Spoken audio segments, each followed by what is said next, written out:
ევანგელისტური ეკლესია საქართველოს ხელისუფლებას ტერორში ადანაშაულებს. ეკლესიის ქონება დაუყადაღეს, სამლოცველო სახლი კი შესაძლოა საერთოდ დაკარგონ. რას ამბობს პასტორი ზაალ ტყეშელაშვილი, მასზე საუბრა ანა მდივანი და ახლა პირდაპირ ეთერში გვეტყვის ყველაფერს.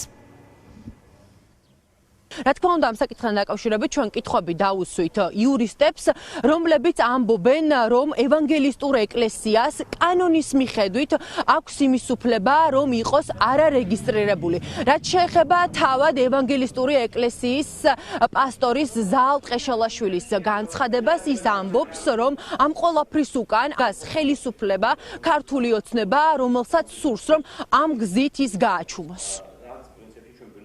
არჩელი შევიდა საქალაქო სასამართლოში.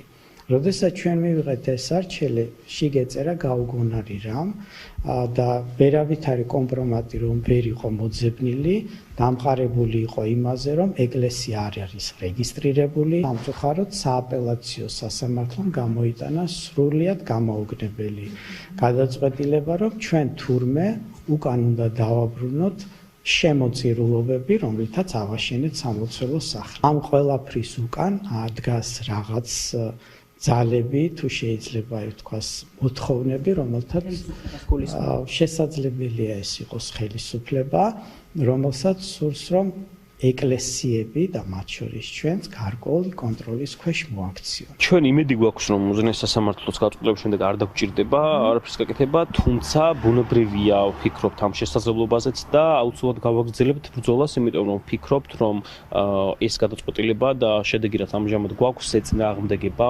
ევროკონვენციის გარკვეულ მუხლებს. ჩვენ ვიცით, რა მეთოდებით მუშაობს სახელმწიფო რელიგიური გაერთიანებების წინააღმდეგ. ამისი შორს რომ არ წავიდეთ, ამისი დასტური არის ეგრეთ წოდებული კრებსები, რომელიც თემატიკა პირდაპირ მიმართული არის რელიგიის საკითხებისადმი. რა მასშტაბის თვალთვალი, კონტროლი, ჩარევა პირად ცხოვრებაში, ჩარევა საეკლესიო და რელიგიურ ცხოვრებაში ხდება სახელმწიფოს მხრიდან. მაყურებელს ვეტყვი, რომ ევანგელისტური ეკლესია და თავად ევანგელისტური ეკლესიის პასტორის ქონება ამ წუთებში არის დაყადაღებული, საქმე არის წასული უზენაეს სასამართლოში. იმ შემთხვევაში, თუ უზენაესი სასამართლო სააპელაციო სასამართლოს მიერ მიღებულ გადაწყვეტილებას დატოვებს უცვლელად, უფლებადამცველები და თავად ევანგელისტური ეკლესიის პასტორი ამბობს, რომ საქმეს წაიღებენ სტრასბურგში. მადლობა ანა მდივანი საუბრობდა პირდაპირ ეთერში.